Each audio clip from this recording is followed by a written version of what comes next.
Welcome back. President Trump ordering 2,000 additional National Guard troops to Los Angeles on top of the 700 Marines sent by the Defense Department as anti-ICE riots enter now a fifth day this morning. Rioters were seen burning and spitting on the American flag while chanting anti-American slogans. Police say looting was also taking place, rioting breaking out coast to coast in New York City. 24 arrests made inside of Trump Tower after demonstrators chanted, "Bring them back." All refused to leave. Joining me now is the mayor of Miami, Florida, Francis Suarez. Mayor, great to see you this morning. Thank you so much for being here. And we wanted to get your take as a man who is leading a successful city of Miami, what you see taking place in Los Angeles. What's your reaction? It's very sad. This is the United States of America. We believe in law and order. We believe that people have the right to protest, but they should do it in a peaceful way. I remember during the George Floyd protests in the city, we had two very fundamental rules. Number one, if you hurt anybody or if you damage any property or business, you're going to jail. And it was a zero tolerance policy. And because of that, we had very little arrests. And our police department had very, very few confrontations. But you can never, ever allow things to get disordered because once you do that, it sort of slides into anarchy and then it builds on itself. And of course, it makes absolutely perfect sense that the president would step in. He is the president of the United States. The last thing he wants to see is images like the ones you're showing right now on the screen in the country that he runs. And it's, again, it's embarrassing as a leader of a city or as a governor to see that kind of lawlessness in your jurisdiction. Yeah, I mean, look, we are getting reports that there is something scheduled nationwide on Saturday, and you've been seeing pockets of rioting in other big cities. Can you give us a sense of what's happening in Miami? Are you expecting any rioters there in Miami? We've seen some chatter and we've received some images online about some sort of protest on Saturday. I've had multiple conversations with my police chief, with my COO, to make sure that we are ready, and they've assured me that we are.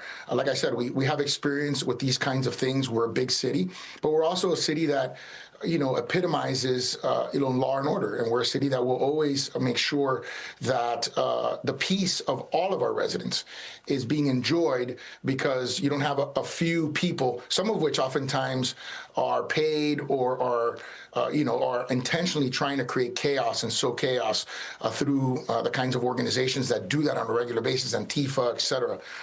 We want to make sure that those people don't get a foothold, that they're not able to rabble-rouse and get other people excited, because that's their objective. What happened in Miami during George Floyd was the first night they tried those kinds of things. We clamped down. I think we had 50 arrests the first night.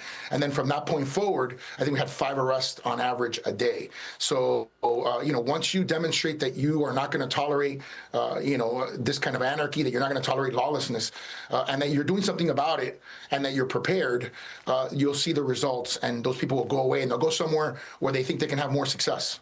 I mean, look at some of the people that the administration has already arrested. The mainstream media likes to put on this act as if President Trump doesn't want immigration, as opposed to what he's fighting, which is illegal immigration and actual criminality. I mean, some of the people that we've got on this list: a Vietnamese national, known gang member, convicted already of second-degree murder, arrested in 1994 after participating in cold-blooded murder.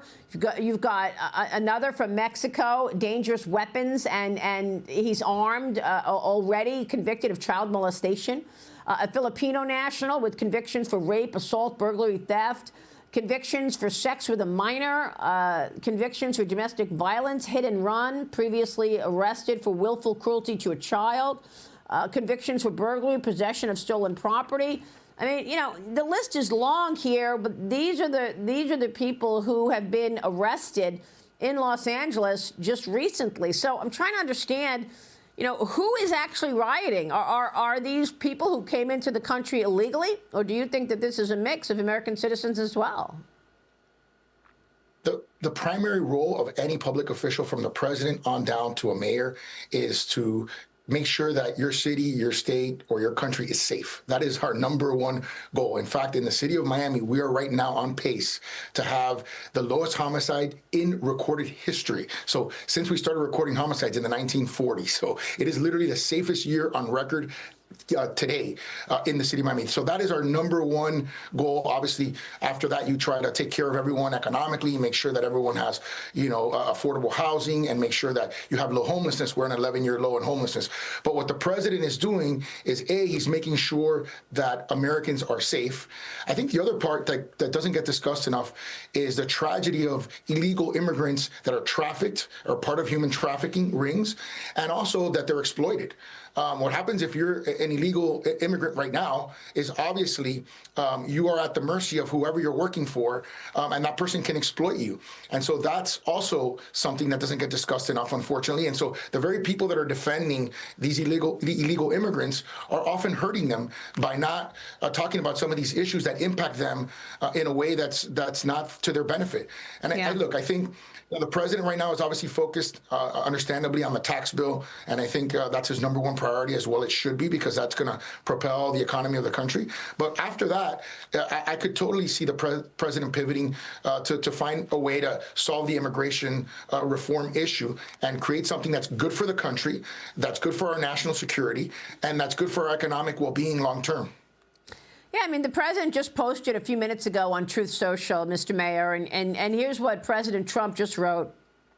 If I didn't send in the troops to Los Angeles the last 3 nights, that once beautiful and great city would be burning to the ground right now, much like the 25,000 houses burned to the ground in L.A.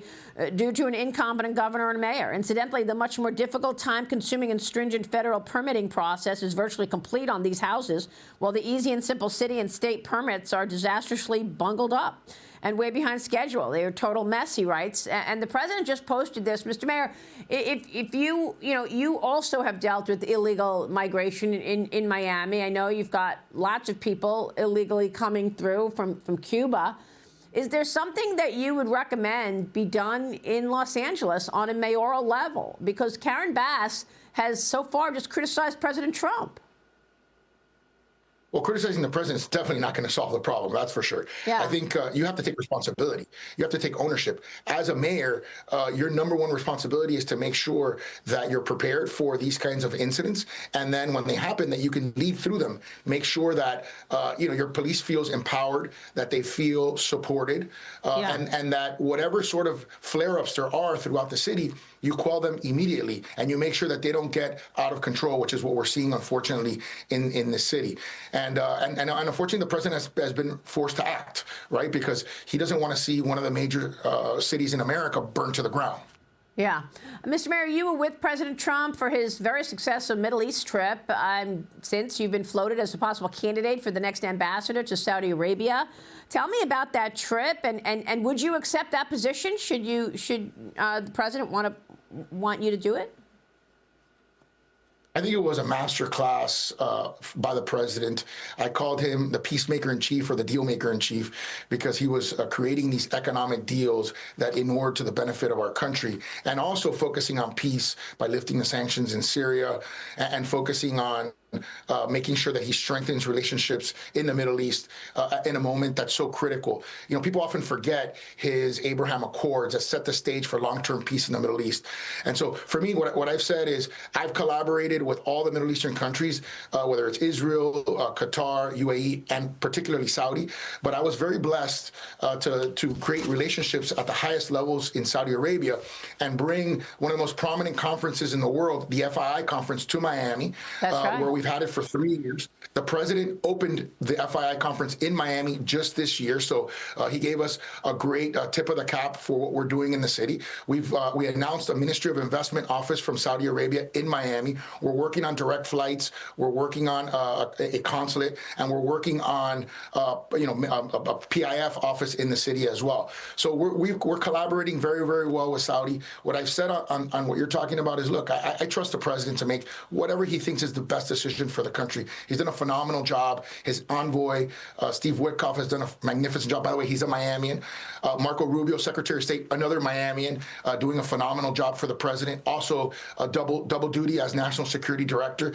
So, you know, we got a couple of Miamians that are already in the area doing great work. So I will obviously be at the will of whatever the president's pleasure is.